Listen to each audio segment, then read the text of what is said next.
નમસ્કાર દર્શક મિત્રો, વિશ્વ આદિવાસી દિવસની આપ સૌને હાર્દિક શુભકામનાઓ સાથે આપનું સ્વાગત છે સમય ક્રાંતિ ન્યૂઝના વિશેષ ન્યૂઝ બુલેટિનમાં।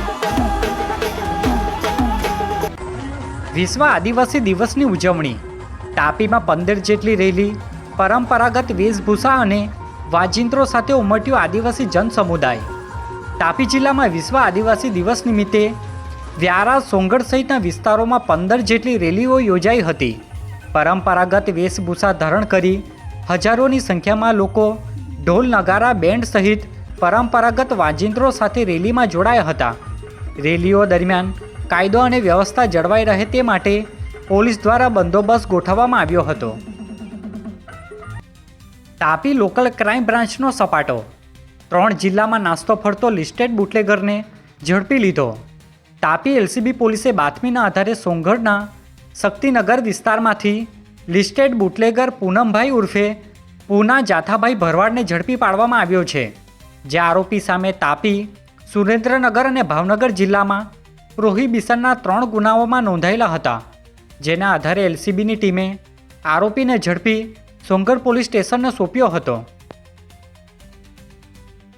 વાલોડના વેડછીમાં કરુણ ઘટના, નદીના પુલ પર યુવકે જીવન ટૂંકાવ્યું, એક છેડો બાઇક સાથે બાંધી કૂદકો માર્યો।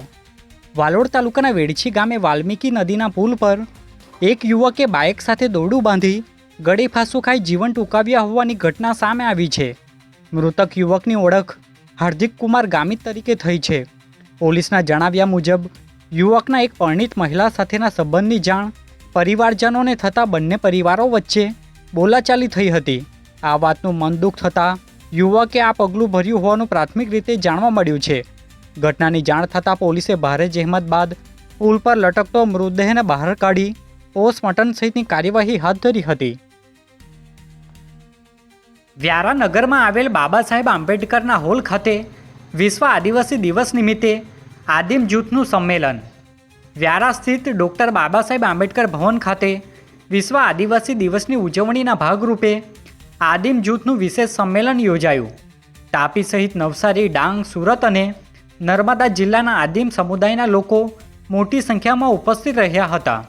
સંમેલનમાં સમાજને પોતાના હક્કો, અધિકારીઓ અને શિક્ષણ પ્રત્યે જાગૃત કરવામાં આવ્યા હતા। વન વિભાગ તેમજ મહિલા અને બાળ કલ્યાણ વિભાગના અધિકારીઓએ પણ ઉપસ્થિત રહી જરૂરી માર્ગદર્શન આપ્યું હતું। જીવાનો છે આજે નશામાં આજે ટેકનિકલ પદ્ધતિ એટલે કે મોબાઈલ મોંઘા મોબાઈલ લેવા, મા બાપને ટાળવા, સ્કૂલમાં નહીં જવું એટલે કે શિક્ષણની બાબત આ બધી બાબતોને એની જવાબદારી એના માતા પિતા છે, પ્રથમ આપણે જ છીએ। એટલે આદિમ જૂથનું અસ્તિત્વને ટકાવી રાખવા માટે આદિમ જૂથના જે લોકો છે ને લગ્ન પ્રસંગ, એક જ પ્રસંગ કે બેન પાટી આવીને તો પ્રથમ પૂછી જતા હોય છે, સ્કૂલમાંનું નામ લઈને તેનું કોઈ નામ જ નથી। એટલે પ્રથમ તો હું તમને કામ શિક્ષણ અને સ્વાસ્થ્ય। સોંગઢ એનડીપીએસ ગુનાનો વોન્ટેડ આરોપી ભૂસાવલથી ઝડપાયો। સોંગઢ પોલીસ સ્ટેશનના એનડીપીએસ ગુનામાં વોન્ટેડ આરોપી પરવેઝ ઇસ્લાઉદ્દીન શેખને મહારાષ્ટ્રના ભૂસાવલ રેલવે સ્ટેશન પાસેથી ઝડપી પાડવામાં આવ્યો છે। સોંગઢ પોલીસે ટેકનિકલ સર્વેલન્સ, કોલ ડિટેલ અને સોશિયલ મીડિયા મારફતે આરોપીનું લોકેશન મેળવી ટીમ ભૂસાવલ મોકલી હતી। પૂછપરછ દરમિયાન આરોપીએ અગાઉ ઝડપાયેલા આરોપીઓને એમડી ડ્રગ્સ આપ્યાની કબૂલાત કરતા પોલીસે કાયદેસરની કાર્યવાહી હાથ ધરી છે। ઉચ્છલમાં વિશ્વ આદિવાસી દિવસની સાદગીપૂર્ણ ઉજવણી, સ્વ સુનિલભાઈ ગામિતને શ્રદ્ધાંજલિ। ઉચ્છલ તાલુકા આદિવાસી સમાજ સમિતિ દ્વારા વિશ્વ આદિવાસી દિવસની સાદગીપૂર્ણ ઉજવણી કરવામાં આવી હતી। સ્વ માજી ધારાસભ્ય અને માજી ડિરેક્ટર સુનિલભાઈ ગામિતના નિધનને પગલે કાર્યક્રમમાં ફેરફાર કરી તેમને ભાવભીની શ્રદ્ધાંજલિ અર્પણ કરવામાં આવી હતી। ત્યારબાદ ભગવાન બિરસા મુંડાની પ્રતિમાને પુષ્પહાર અર્પણ કરાયો હતો। આ પ્રસંગે આદિવાસી સમાજના ઉત્થાન, શિક્ષણ અને સર્વાંગી વિકાસ માટે ચિંતન કરવાની હાકલ કરવામાં આવી હતી। સોંગઢની લવચાલી આંગણવાડીમાં કલેક્ટર બાળકો સાથે ચટાઈ પર બેઠા, દૂધ સંજીવની યોજનાની કરી બાળ સહજ ચકાસણી।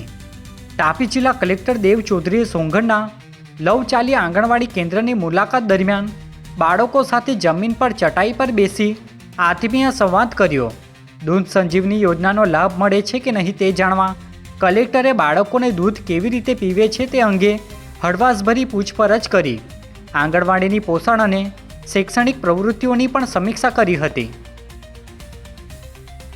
વ્યારામાં 29 વર્ષીય પુરુષ ગુમ, પત્નીએ પોલીસમાં લેખિત અરજી કરી. વ્યારા શહેરના દાદરી ફળિયામાં રહેતા 29 વર્ષીય રવિન્દ્ર સંજય કુમાવત 5 ઓગસ્ટના રોજ સવારે 6 વાગ્યેથી ગુમ થયા હોવાની વ્યારા પોલીસ મથકે લેખિત અરજી કરવામાં આવી છે. રવિન્દ્ર ટાઇલ્સનું છૂટક કામ કરતા હતા. મજૂરીના પૈસા બાકી હોવાના કારણે ટેન્શનમાં ક્યાંક જતા રહ્યો હોવાનો ઉલ્લેખ પત્નીએ અરજીમાં કર્યો છે. પોલીસે અરજી લઈ ગુમ થયેલા યુવકની શોધખોળ હાથ ધરી હોવાની માહિતી પ્રાપ્ત થઈ છે.